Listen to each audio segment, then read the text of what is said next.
APS Deol ने advocate general के अहुदे तो दिता अस्तीफा पर नवे एजी की नियुक्ति तक एपीएससी दियोल ही रहणगे देखते रहणगे काम। नवे एजी की भाल च पंजाब सरकार, सिद्धू ने दियोल की नियुक्ति का किया सी विरोध।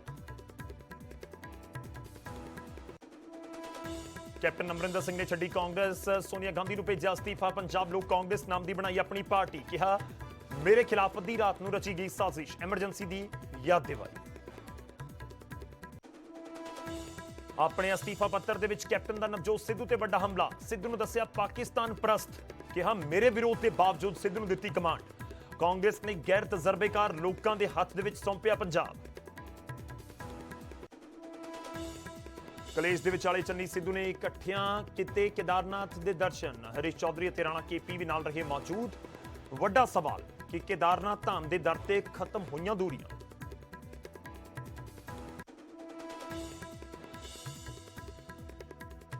हिमाचल जिमनी चोणां दे विच कांग्रेस दा क्लीन स्वीप। मंडी लोक सभा ते तिन्ने विधान सभा सीटां ते लहराया जित दा झंडा। जुबल कोटखाई च सत्ता धिर बीजेपी दी जमानत जब्त। ऐलनाबाद जिमनी चोणां दे विच मुड़ जिते अभय चौटाला। बीजेपी उम्मीदवार गोबिंद कांडा नूं दित्ती मात। तीजे नंबर ते रहे कांग्रेस दे उम्मीदवार।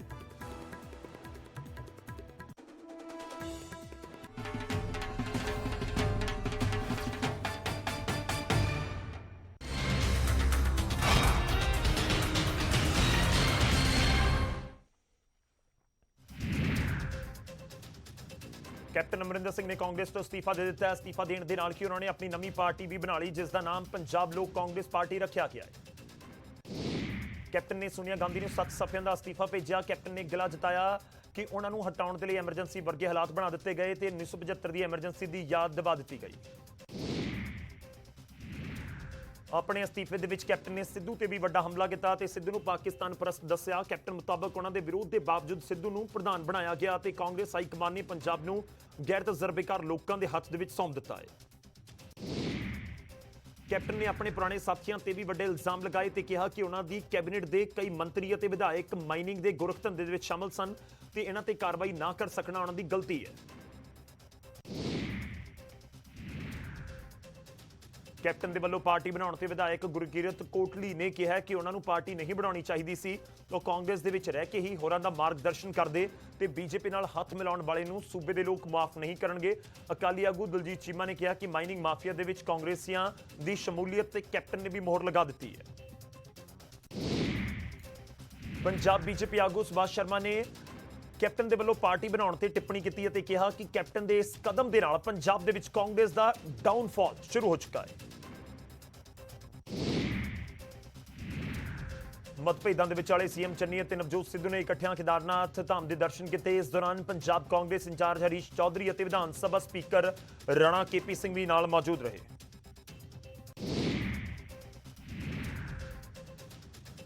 केदारनाथ पहुंचने तो पहला सीएम चन्नी और सिद्धू देहरादून के हरीश रावत के घर थोड़ी देर के लिए रुके, पर इस दौरान दोवें आगू भावें इक्को ही थां दे उत्ते बैठे सन, पर दोवां दे विचाले सहजता नजर नहीं आई।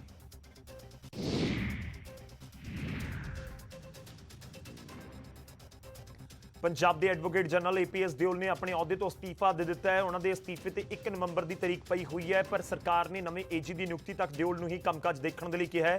नवजोत सिद्धू दियोल की नियुक्ति ते लगातार सवाल चुक रहे सन।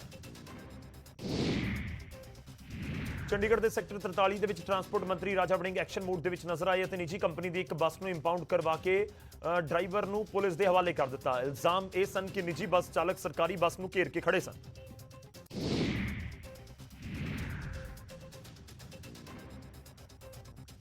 हिमाचल के 4 सीटां ते होईयां जिमनी चोणां दे विच कांग्रेस ने जित दर्ज की है, बीजेपी नूं सारियां सीटां ते हार का सामना करना पिया। मंडी लोक सभा सीट तो कांग्रेस की प्रतिभा सिंह ने जित हासिल की ते विधान सभा दीआं सीटां जुबल कोटखाई फतेहपुर ते अर्की तो कांग्रेसी उम्मीदवारों ने जित दे झंडे कड्ढे।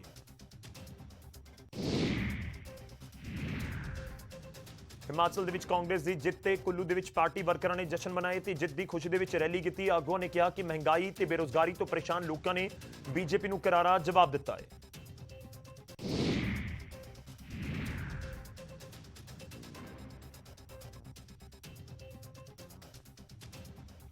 कांग्रेस की जित के हिमाचल के सूबा प्रधान कुलदीप सिंह राठौर ने शिमला के खुशी जताई है। बीजेपी की हार के मुख्यमंत्री जयराम ठाकुर तो नैतिकता के आधार के इस्तीफा मंगिया।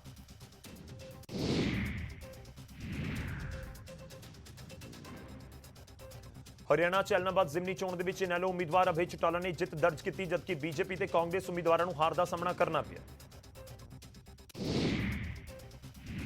ਇਨੈਲੋ ਦੇ ਸੂਬਾ ਪ੍ਰਧਾਨ ਨਫੇ ਸਿੰਘ ਰਾਠੀ ਨੇ ਅਭੈ ਚੌਟਾਲਾ ਦੀ ਜਿੱਤ ਨੂੰ ਛੱਤੀ ਬਰਾਦਰੀ ਦੀ ਜਿੱਤ ਕਰਾਰ ਦਿੱਤਾ ਤੇ ਕਿਹਾ ਕਿ ਵਿਰੋਧੀਆਂ ਨੇ ਹਰ ਤਰ੍ਹਾਂ ਦੇ ਹੱਥਕੰਡੇ ਅਪਣਾਏ ਪਰ ਅਭੈ ਚੌਟਾਲਾ ਨੂੰ ਹਰਾ ਨਹੀਂ ਸਕੇ। ਹਰਿਆਣਾ ਦੇ ਸਾਬਕਾ ਮੁੱਖ ਮੰਤਰੀ ਭੁਪਿੰਦਰ ਸਿੰਘ ਹੁੱਡਾ ਨੇ ਅਭੈ ਚੌਟਾਲਾ ਨੂੰ ਜਿੱਤ ਦੀ ਵਧਾਈ ਦਿੱਤੀ ਅਤੇ ਨਾਲ ਹੀ ਸਵਾਲ ਪੁੱਛਿਆ ਕਿ ਜਦ ਮੁੜ ਤੋਂ ਚੋਣਾਂ ਲੜਨੀਆਂ ਸਨ ਤਾਂ ਫਿਰ ਅਸਤੀਫਾ ਦਿੱਤਾ ਕਿਉਂ ਸੀ।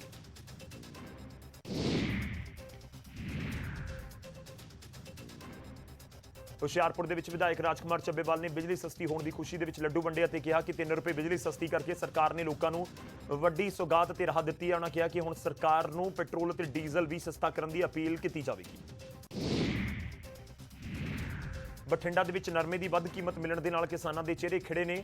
ਕਿਸਾਨਾਂ ਦਾ ਨਰਮਾ 8500 ਤੋਂ 9400 ਰੁਪਏ ਪ੍ਰਤੀ ਕੁਇੰਟਲ ਦੇ ਹਿਸਾਬ ਦੇ ਨਾਲ ਖਰੀਦਿਆ ਜਾ ਰਿਹਾ, ਜਦਕਿ ਸਰਕਾਰ ਨੇ 5925 ਰੁਪਏ ਪ੍ਰਤੀ ਕੁਇੰਟਲ ਦੇ ਰੇਟ ਤੈਅ ਕੀਤੇ ਨੇ।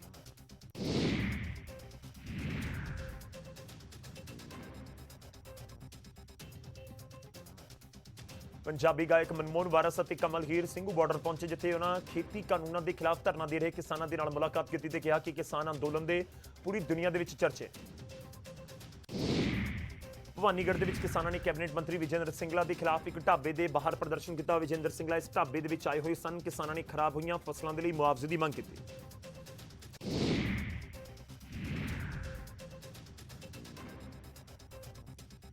ਲੁਧਿਆਣਾ 'ਚ ਆਮ ਆਦਮੀ ਪਾਰਟੀ ਦੇ ਵਰਕਰਾਂ ਨੇ ਸੂਬਾ ਸਰਕਾਰ ਦੇ ਖਿਲਾਫ ਪ੍ਰਦਰਸ਼ਨ ਕੀਤਾ ਤੇ ਇਲਜ਼ਾਮ ਲਗਾਇਆ ਕਿ ਬੱਸ ਅੱਡਿਆਂ ਦੇ ਬਾਹਰੋਂ ਹੀ ਨਿੱਜੀ ਬੱਸਾਂ ਵਾਲੇ ਸਵਾਰੀਆਂ ਭਰ ਲੈਂਦੇ ਨੇ, ਜਿਸ ਵੱਲ ਪ੍ਰਸ਼ਾਸਨ ਕੋਈ ਧਿਆਨ ਨਹੀਂ ਦੇ ਰਿਹਾ।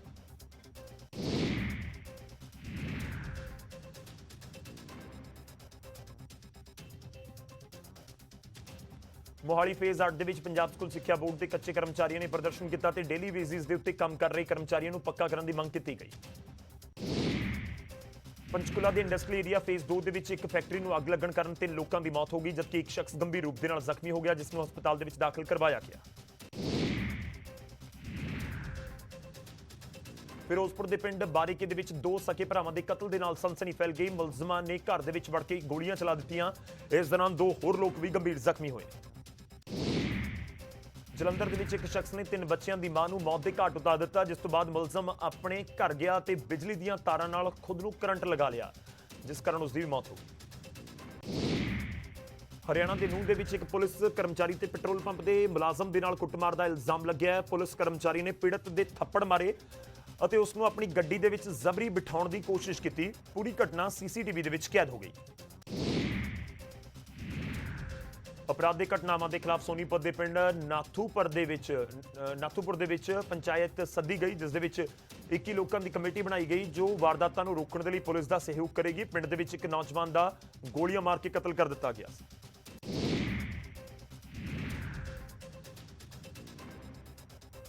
ਮਨਾਲੀ ਦੇ ਵਿੱਚ ਹੋਏ ਇੱਕ ਸੜਕ ਹਾਦਸੇ ਦੇ ਵਿੱਚ 2 ਲੋਕਾਂ ਦੀ ਮੌਤ ਹੋ ਗਈ, ਜਦਕਿ 7 ਹੋਰ ਜ਼ਖਮੀ ਹੋ ਗਏ। ਦੋਵੇਂ ਮ੍ਰਿਤਕ ਉੱਤਰ ਪ੍ਰਦੇਸ਼ ਦੇ ਰਹਿਣ ਵਾਲੇ ਸਨ, ਜਿਨ੍ਹਾਂ ਦੇ ਪਰਿਵਾਰਾਂ ਨੂੰ ਮਨਾਲੀ ਪ੍ਰਸ਼ਾਸਨ ਨੇ 20-20 ਹਜ਼ਾਰ ਰੁਪਏ ਦੀ ਫੌਰੀ ਰਾਹਤ ਦਿੱਤੀ।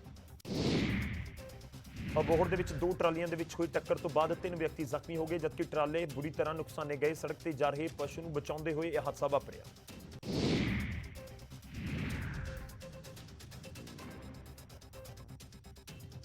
ਤਿਉਹਾਰਾਂ ਦੇ ਮੱਦੇਨਜ਼ਰ ਮਲੋਟ ਦੇ ਵਿੱਚ ਪੁਲਿਸ ਨੇ ਫਲੈਗ ਮਾਰਚ ਕੱਢਿਆ। ਡੀਐਸਪੀ ਜਸਪਾਲ ਸਿੰਘ ਢਿੱਲੋਂ ਨੇ ਕਿਹਾ ਕਿ ਪੁਲਿਸ ਵੱਖ-ਵੱਖ ਟੀਮਾਂ ਬਣਾ ਕੇ ਡਿਊਟੀ ਦੇ ਰਹੀ ਹੈ। ਡੀਐਸਪੀ ਨੇ ਲੋਕਾਂ ਨੂੰ ਕਾਨੂੰਨ ਦੇ ਦਾਇਰੇ ਦੇ ਵਿੱਚ ਰਹਿ ਕੇ ਦੀਵਾਲੀ ਮਨਾਉਣ ਦੀ ਅਪੀਲ ਕੀਤੀ।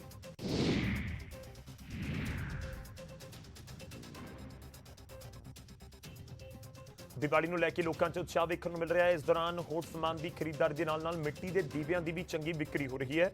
ਦੀਵੇ ਵੇਚਣ ਵਾਲਿਆਂ ਨੇ ਵੀ ਦੱਸਿਆ ਕਿ ਇਸ ਸੀਜ਼ਨ ਦੇ ਵਿੱਚ ਚੰਗਾ ਮੁਨਾਫਾ ਮਿਲ ਰਿਹਾ ਹੈ। ਧਨਤੇਰਸ ਦੇ ਤਿਉਹਾਰ ਦੇ ਮੌਕੇ ਉੱਤੇ ਲੋਕਾਂ ਨੇ ਸੋਨੇ ਚਾਂਦੀ ਤੋਂ ਲੈ ਕੇ ਭਾਂਡਿਆਂ ਦੀ ਖੂਬ ਖਰੀਦਦਾਰੀ ਕੀਤੀ। ਹਾਲਾਂਕਿ ਪਿਛਲੇ ਸਾਲਾਂ ਨਾਲੋਂ ਬਾਜ਼ਾਰਾਂ ਦੇ ਵਿੱਚ ਇਸ ਵਾਰ ਰੌਣਕ ਥੋੜੀ ਜਿਹੀ ਘੱਟ ਨਜ਼ਰ ਆਈ।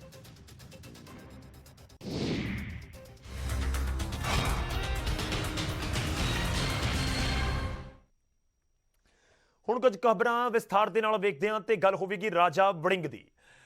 ਸੂਬੇ ਦੇ ਕੈਬਨਿਟ ਮੰਤਰੀ ਟਰਾਂਸਪੋਰਟ ਮੰਤਰੀ ਰਾਜਾ ਵੜਿੰਗ ਪੂਰੇ ਐਕਸ਼ਨ ਮੋਡ ਦੇ ਵਿੱਚ ਨੇ। ਚੰਡੀਗੜ੍ਹ ਦੇ 43 ਸੈਕਟਰ ਦੇ ਬੱਸ ਅੱਡੇ ਦੇ ਉੱਤੇ ਪਹੁੰਚ ਗਏ, ਜਿੱਥੇ ਉਹਨਾਂ ਨੇ ਨਿੱਜੀ ਟਰਾਂਸਪੋਰਟਰਾਂ ਨੂੰ ਝਾੜ ਪਾਈ, ਗੁੰਡਾਗਰਦੀ ਕਰਨ ਦੇ ਇਲਜ਼ਾਮ ਲਗਾਏ ਤੇ ਇੱਕ ਬੱਸ ਵੀ ਇੰਪਾਊਂਡ ਕਰਵਾ ਦਿੱਤੀ।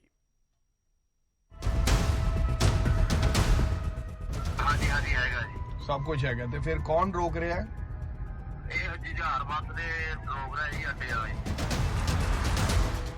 ਟਰਾਂਸਪੋਰਟ ਮੰਤਰੀ ਇੱਕ ਫੋਨ ਤੋਂ ਬਾਅਦ ਸਿੱਧੇ ਪਹੁੰਚ ਜਾਂਦੇ ਨੇ ਬੱਸ ਸਟੈਂਡ ਤੇ ਫਿਰ ਪਾਉਂਦੇ ਨੇ ਨਿੱਜੀ ਟਰਾਂਸਪੋਰਟਰਾਂ ਨੂੰ ਝਾੜ। ਮਾਮਲਾ ਹੈ ਚੰਡੀਗੜ੍ਹ ਦੇ 43 ਬੱਸ ਸਟੈਂਡ ਦਾ, ਜਿੱਥੇ ਰਾਜਾ ਵੜਿੰਗ ਪੂਰੇ ਐਕਸ਼ਨ ਮੋਡ ਦੇ ਵਿੱਚ ਨਜ਼ਰ ਆਏ। ਮਨਮਰਜ਼ੀ ਕਰਨ ਵਾਲੇ ਨਿੱਜੀ ਟਰਾਂਸਪੋਰਟਰਾਂ ਤੇ ਵਰਦੇ ਦਿਖੇ, ਚੰਗੀ ਝਾੜ ਪਾਈ। ਦਰਅਸਲ ਰਾਜਾ ਵੜਿੰਗ ਨੂੰ ਸਰਕਾਰੀ ਬੱਸ ਡਰਾਈਵਰ ਫੋਨ ਕਰਦਾ ਹੈ ਤੇ ਕਹਿੰਦਾ ਹੈ ਕਿ ਨਿੱਜੀ ਕੰਪਨੀ ਦੇ ਕਰਿੰਦਿਆਂ ਦੇ ਵੱਲੋਂ ਬੱਸ ਚੱਲਣ ਨਹੀਂ ਦਿੱਤੀ ਜਾ ਰਹੀ। ਹਾਂਜੀ ਹਾਂਜੀ ਹੈਗਾ ਜੀ, ਸਭ ਕੁਝ ਹੈਗਾ ਤੇ ਫਿਰ ਕੌਣ ਰੋਕ ਰਿਹਾ ਹੈ? ਇਹ ਜੁਝਾਰ ਬੱਸ ਦੇ ਲੋਕ ਰਹੇ ਜੀ ਅੱਡੇ ਵਾਲੇ। ਚਲੋ ਤੁਸੀਂ ਸਵਾਰੀਆਂ ਨੂੰ ਆਵਾਜ਼ਾਂ ਮਾਰ ਕੇ ਬਾਹੋ, ਮੈਂ ਆ ਰਿਹਾ ਅੱਡੇ 'ਚ। ਬਾਹੋ। ਰਾਜਾ ਵੜਿੰਗ ਨੇ ਨਿੱਜੀ ਟਰਾਂਸਪੋਰਟਰਾਂ ਦੇ ਬੰਦਿਆਂ ਨੂੰ ਤਾੜਨਾ ਕਰਦੇ ਕਿਹਾ ਹੈ ਕਿ ਕਿਸੇ ਵੀ ਤਰ੍ਹਾਂ ਦੀ ਗੁੰਡਾਗਰਦੀ ਬਰਦਾਸ਼ਤ ਨਹੀਂ ਕੀਤੀ ਜਾਵੇਗੀ। ਕੋਈ ਵੀ ਪ੍ਰਾਈਵੇਟ ਟਰਾਂਸਪੋਰਟਰ ਨੂੰ ਅਧਿਕਾਰ ਨਹੀਂ ਹੈ ਸਰਕਾਰੀ ਬੱਸ ਰੋਕਣ ਦਾ। ਪ੍ਰਾਈਵੇਟ ਕੰਪਨੀਆਂ ਨੂੰ ਸ਼ਰਮ ਕਰਨ ਦੇ ਲਈ ਵੀ ਆਖਿਆ। ਕਿਹਾ ਕਿ ਸਰਕਾਰ ਨੇ 2-2 ਕਰੋੜ ਮਾਫ ਕਰ ਦਿੱਤਾ ਹੈ ਤੇ ਫਿਰ ਬਦਮਾਸ਼ੀ ਕਰਦੇ ਹੋ। ਸਰਕਾਰ ਦੀ ਬੱਸ ਹੈ, ਸਰਕਾਰ ਦੀ ਬੱਸ ਨੂੰ ਪ੍ਰਾਈਵੇਟ ਆਪਰੇਟਰ ਰੋਕੇਗਾ? ਇਹ ਬਿਲਕੁਲ ਨਹੀਂ ਹੋਏਗਾ। ਇਹ ਛੱਡ ਦਿਓ ਆਪਣੀਆਂ ਬਦਮਾਸ਼ੀਆਂ, ਜਿਹੜਾ ਗੁੰਡਾਗਰਦੀ ਹੈ। ਇਹ ਕੋਈ ਪਹਿਲਾ ਮਾਮਲਾ ਨਹੀਂ ਹੈ ਕਿ ਪ੍ਰਾਈਵੇਟ ਟਰਾਂਸਪੋਰਟਰਾਂ ਤੇ ਕਾਰਵਾਈ ਕੀਤੀ ਗਈ ਹੋਵੇ। ਜਦੋਂ ਤੋਂ ਰਾਜਾ ਵੜਿੰਗ ਨੇ ਟਰਾਂਸਪੋਰਟ ਮੰਤਰੀ ਦਾ ਅਹੁਦਾ ਸੰਭਾਲਿਆ, ਉਦੋਂ ਤੋਂ ਟਰਾਂਸਪੋਰਟ ਨਿਯਮਾਂ ਦੀ ਉਲੰਘਣਾ ਕਰਨ ਵਾਲਿਆਂ ਦੇ ਖਿਲਾਫ ਕਾਰਵਾਈ ਕੀਤੀ ਹੈ ਤੇ ਚੰਡੀਗੜ੍ਹ ਵੀ ਧੱਕੇਸ਼ਾਹੀ ਕਰਨ ਵਾਲੇ ਨਿੱਜੀ ਬੱਸ ਦੇ ਡਰਾਈਵਰ ਨੂੰ ਪੁਲਿਸ ਦੇ ਹਵਾਲੇ ਕੀਤਾ ਤੇ ਬੱਸ ਵੀ ਇੰਪਾਊਂਡ ਕਰ ਦਿੱਤੀ। ਚੰਡੀਗੜ੍ਹ ਤੋਂ ਨਪਿੰਦਰ ਬਰਾੜ, ਨਿਊਜ਼ 18 ਪੰਜਾਬ। ਹੁਣ ਅੱਗੇ ਵਧਦੇ ਹਾਂ ਤੇ ਗੱਲ ਹੋਵੇਗੀ ਪੀਪੀਏ ਦੀ। ਇੱਕ ਹੋਰ ਬਿਜਲੀ ਸਮਝੌਤਾ ਰੱਦ ਕਰਨ ਦੀ ਤਿਆਰੀ ਕੀਤੀ ਜਾ ਰਹੀ ਹੈ। ਮੁੱਖ ਮੰਤਰੀ ਚਰਨਜੀਤ ਸਿੰਘ ਚੰਨੀ ਨੇ ਹਰੀ ਝੰਡੀ ਦੇ ਦਿੱਤੀ ਹੈ। ਤਲਵੰਡੀ ਸਾਬੋ ਥਰਮਲ ਪਲਾਂਟ ਦੇ ਨਾਲ ਸਮਝੌਤਾ ਜੋ ਪੀਪੀਏ ਹੈ, ਪਾਵਰ ਪਰਚੇਜ਼ ਐਗਰੀਮੈਂਟ ਹੈ, ਉਹ ਰੱਦ ਹੋਏਗਾ। ਖਪਤਕਾਰਾਂ ਨੂੰ ਸਸਤੀ ਬਿਜਲੀ ਦੇਣ ਦੇ ਲਈ ਇੱਕ ਕਦਮ ਚੁੱਕਿਆ ਗਿਆ। ਲੋਕਾਂ ਤੇ ਮਹਿੰਗੀ ਬਿਜਲੀ ਦਾ ਬੋਝ ਘਟੇਗਾ, ਇਹ ਵੀ ਸਰਕਾਰ ਦੇ ਵੱਲੋਂ ਦਾਅਵਾ ਕੀਤਾ ਗਿਆ। ਇਸ ਤੋਂ ਪਹਿਲਾਂ ਗੋਇੰਦਵਾਲ ਸਾਹਿਬ ਦੇ ਜਿਹੜਾ ਵਿੱਚ ਥਰਮਲ ਪਲਾਂਟ ਹੈ ਜੀਵੀਕੇ, ਉਸ ਦੇ ਨਾਲ ਕਰਾਰ ਰੱਦ ਕਰਨ ਦਾ ਟਰਮੀਨੇਸ਼ਨ ਨੋਟਿਸ ਤੱਕ ਜਾਰੀ ਕਰ ਦਿੱਤਾ ਗਿਆ ਸਰਕਾਰ ਦੇ ਵੱਲੋਂ ਪਲਾਂਟ ਨੂੰ, ਉਸ ਕੰਪਨੀ ਨੂੰ ਜਿਸ ਦੇ ਨਾਲ ਸਮਝੌਤਾ ਹੋ ਰੱਖਿਆ ਹੈ। ਤੇ ਹੁਣ ਦੂਜੇ ਪਾਸੇ ਕਿਉਂਕਿ 3 ਪਾਵਰ ਪਲਾਂਟਾਂ ਦੇ ਨਾਲ ਸਮਝੌਤਾ ਹੈ, ਇੱਕ ਹੈ ਗੋਇੰਦਵਾਲ ਸਾਹਿਬ ਦੇ ਵਿੱਚ ਜੀਵੀਕੇ, ਉਸ ਤੋਂ ਬਾਅਦ ਹੈ ਤਲਵੰਡੀ ਸਾਬੋ ਪਾਵਰ ਪਲਾਂਟ ਤੇ ਇੱਕ ਹੈਗਾ ਰਾਜਪੁਰਾ ਥਰਮਲ ਪਲਾਂਟ। ਤੇ ਇਹ 3 ਥਰਮਲ ਪਲਾਂਟਸ ਦੇ ਨਾਲ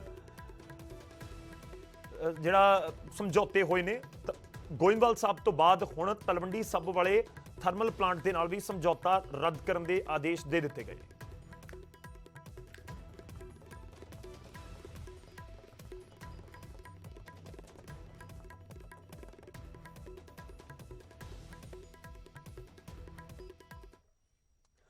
ਹੁਣ ਗੱਲ ਕਰਦੇ ਹਾਂ ਵਾਰਿਸ ਭਰਾਵਾਂ ਦੀ, ਜਾਂ ਮਨਮੋਹਨ ਵਾਰਿਸ ਅਤੇ ਕਮਲ ਹੀਰ ਦੀ।